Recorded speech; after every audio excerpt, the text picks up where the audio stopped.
Assalamu alaikum wa rahmatullahi wa barakatuhu. Marhaban bikoum, ahlan wa sahlan. Bonjour à tous et bienvenue. Inch'Allah, on va continuer, donner la suite en quatrième partie, bien entendu sur les indications de l'Arab. Et on va faire aujourd'hui, Inch'Allah, la lettre Al-Alif. Donc on a vu la Dhamma, on a vu le Waw. Aujourd'hui, on va voir le Alif et il va nous rester le Nun. On avait dit qu'il y avait 4 indications pour reconnaître le mot s'il est au cas nominatif. وأما الألف فتكون علامة للرفع في تثنية الأسماء خاصة. وأما الألف فتكون علامة للرفع في تثنية الأسماء خاصة.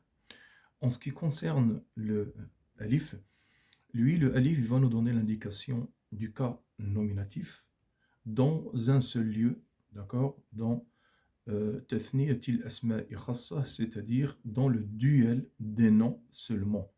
Quand on dit les noms seulement, ça veut dire que les verbes, ils ne sont pas concernés. Donc, il n'y a que les noms. Donc, le duel, il est fait pour les noms lorsqu'il s'agit de Al-Alif. Donc déjà, le duel, c'est quoi? Le duel, c'est parler de deux personnes, soit deux masculins, soit deux féminins, ou alors un masculin et un féminin. Sauf que il y a un petit savoir à connaître, sauf que lorsque le mot il est au cas nominatif et il est au duel, son kit, sa marque, son indication, ça va être un alif et un nun à la fin. Donc il va s'écrire comme celui-là ou comme celui-là. D'accord? Ça, c'est le cas nominatif. Et dans le cas, on va dire accusatif mansoub ou alors génitif indirect majrour, et lorsqu'il est au duel, sa marque, son kit, ça va être avec le ya et le nun. Donc dans les deux cas que je viens de dire, an-nasb wa jar, cette terminaison, ça va s'écrire de cette façon. D'accord? Soit comme ça, et tout dépend, bien entendu, les lettres attachables ou pas. On va prendre le premier exemple, Inch'Allah, ici, en ce qui concerne le cas nominatif. D'accord? Donc, on va prendre le premier exemple simple, c'est-à-dire au singulier. Après, on fera la différence au duel. Donc ici, je prends un exemple, le masculin singulier au cas nominatif. Mudhakkar, mufrad, marfou'. Ja'a muslimun.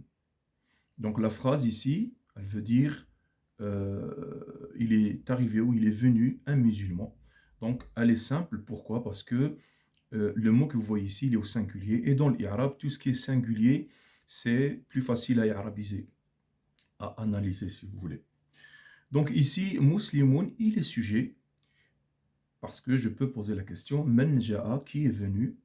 Ja'a muslimun, c'est un musulman qui est arrivé. Alors, l'indication ici du cas nominatif, bien entendu, c'est le tenwin, d'accord? Il a un tenwin ici, donc je ne vous apprends rien, on apprend ça à la base parce que le mot en lui-même, il est indéfini et on reconnaît les mots qui sont indéfinis, les noms qui sont indéfinis par le tenwin. Donc, lorsque je vais faire le i'rab de ce mot-là, vous allez voir que je ne vais pas tenir compte du tenwin. Donc, les trois tenwin, un, an, in, ils ne sont pas reconnus dans le i'rab. Muslimun, huwa, fa'ilun, marfu'un, wa alamatu raf'ihi, ad-dammatu, ad-dahiratu ala akhirihi, li'annahu mufrad. Vous avez vu, je n'ai pas dit, son indication, c'est le tenwin de damma. Donc je traduis l'analyse. Muslimun, c'est le sujet, il est au cas nominatif et l'indication de son cas nominatif, c'est la dhamma qui est apparente à sa fin parce qu'il est au singulier. Je vais mettre la même phrase au duel parce que c'est le sujet et je dis Ja'a muslimani. Ja'a muslimani.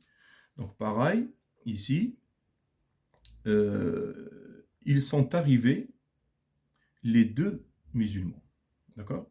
Donc il faut savoir que le duel, c'est un plus dans la langue arabe. D'accord? On a le singulier, On a le duel et on a le pluriel. Ça veut dire que le pluriel va commencer à partir de 3 personnes. D'accord?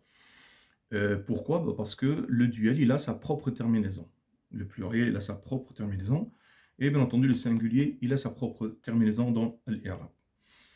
Donc ici, musliman, je constate que sa terminaison, elle n'est pas pareille que le singulier. C'est normal, on a dit que c'était du duel. D'accord? Et il est au cas nominatif, et c'est pour cette raison qu'on lui met un alif et un nun. Ici, c'est le kit du cas nominatif. Dans son i'rab, je dirais que muslimani huwa fa'ilun marfu'un wa alamatu raf'ihi al-alif li'annahu muthanna. Donc je dirais que musliman, il est sujet, comme ici. Il est au cas nominatif, comme ici, mais par contre, sa marque du cas nominatif, contrairement à ici, ah ben on dira que c'est le alif, et on dira pourquoi. Parce qu'il est au duel, tout simplement. On va prendre les mêmes phrases et on va les mettre au féminin pour voir ce que ça donne. D'abord, dans le féminin singulier nominatif, d'accord? Donc, je dis ja'at muslimatun. Donc là, on sent que c'est du féminin et on voit que c'est du féminin. On voit bien la marque tamarbuta. Donc, c'est la marque du féminin. Hein. On voit bien, on apprend ça déjà à la base. Attention, il y a des mots, hein, il y a des mots au féminin qui ne finissent pas par tamarbuta. Donc, ça, c'est autre chose encore.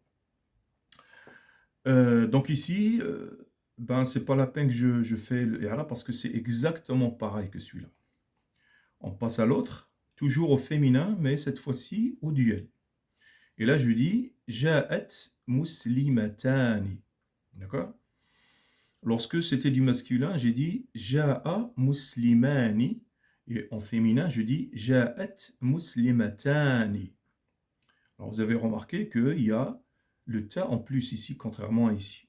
Tout simplement parce que le ta ici, on l'a récupéré à l'origine, d'accord, pour respecter le féminin, pour montrer qu'on parle toujours du féminin.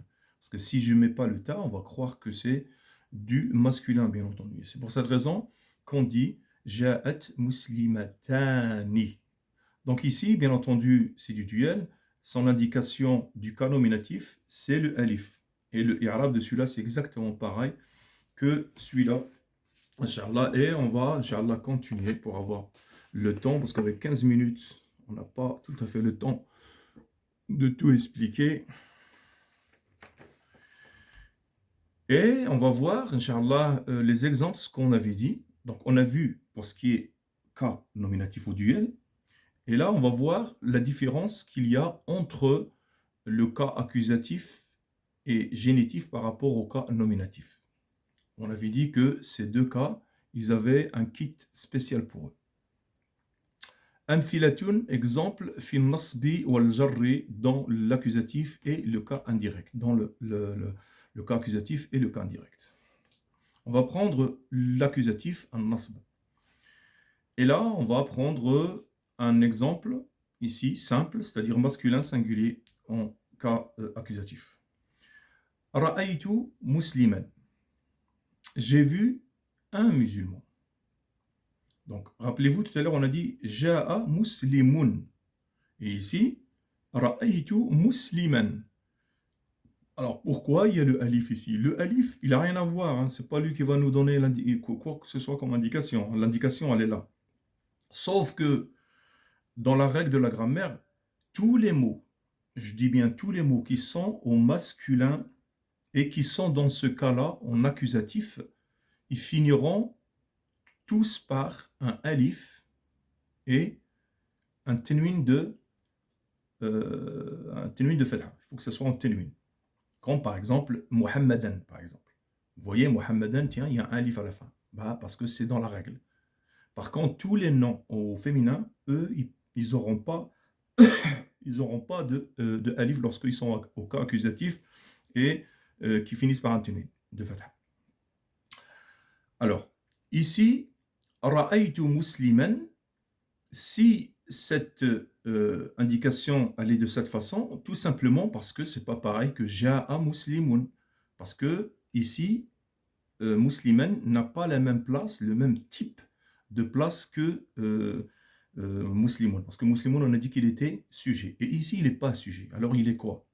Lorsque je dis ra'aytu musliman, madha ra'aytu, j'ai vu qui? Ben, j'ai vu un musulman. Donc, c'est bien le complément d'objet direct. Dans la langue arabe, on l'appelle maf'oul bihi. Maf'oulun bihi. D'accord? Donc ici, dans son arabe, je dirais que musliman huwa maf'oulun bihi mansoub, au cas accusatif, وعلامة نصبه الفتحة الظاهرة على آخره لأنه مفرد. Donc je dirais que musliman, bien entendu, c'est le complément d'objet direct, il est au cas accusatif et l'indication de son cas nominatif, c'est la fatha apparente à sa fin parce qu'il est au singulier. Et ici, on va voir un exemple, la même chose, mais au duel. D'accord? Au duel. Donc, on est bien accusatif. Ra'aytu muslimayni. Donc ici, ra'aytu muslimayni, on voit bien que il y a un ya et un nun. Bah ça, c'est le kit du cas accusatif au duel. C'est ce qu'on avait dit tout à l'heure. Donc ici, pour son i'rab, bah je dirais que huwa ismun majrour wa alamatu jarrihi al-ya li'annahu muthanna. Tout à l'heure, c'était al-alif. Maintenant, c'est al-ya. Et je précise pourquoi. Bah parce qu'il est au duel, tout simplement. On continue, Inch'Allah, nos exemples et on va dans le masculin singulier, mais cette fois-ci indirect. Indirect, c'est le cas génitif. Sallamtu ala muslimin. Ah, ici, ça change encore par rapport à celui-là et par rapport à muslimoun. D'accord? Sallamtu ala muslimin. Donc, le mot ici, il est ni sujet, ni complément d'objet direct. Pourquoi? Parce que quand je disais ja'a muslimoun, il travaillait avec le verbe muslimoun, avec le verbe ja'a. Ici, il travaille avec le verbe ra'aytu, j'ai vu. Mais ici, il ne travaille pas directement avec le verbe sallamtu ala muslimin. Ici, il est influencé par ce harf jar. Et c'est pour cette raison qu'il prend le kasra ici. D'accord? Le kasra. Et il est majrour. Dans son arabe, je dirais que muslimin huwa ism majrour wa alamatu jarrihi al-kasra al-dahira ala akhiri la'annahu mufrad. Donc je dirais que ism c'est un nom génitif. Hein, et l'indication de son cas génitif indirect, c'est la kasra qui apparaît à sa fin. Pourquoi? Parce qu'il est au singulier. Donc ici, c'est le cas toujours indirect, mais bien entendu au duel. Et je dis sallamtu ala muslimayni. D'accord? J'ai salué les deux musulmans. Donc ici, muslimayni, on voit qu'il a exactement la même terminaison que celui-là. Alors que celui-là, il était au cas accusatif. Mais celui-là, il est au cas indirect. Et on avait dit que la marque du ya et le nun, c'est pour les deux. Donc ici, comment je sais qu'il est au cas génitif? Déjà dans la phrase, c'est facile parce que juste avant lui, il y a ala. Et ala, elle fait partie de la famille, de la bouille des huruf al-jar. Ils sont à peu près à 19. Et leur travail, justement, c'est de génifier, c'est-à-dire de mettre indirect le nom qui va suivre. D'accord? Et c'est pour cette raison, ici, on a un kasra. Et ici, il est au cas pareil, le même cas indirect.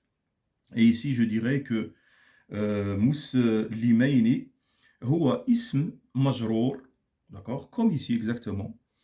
وعلامة جره الياء لأنه مثنى tout simplement.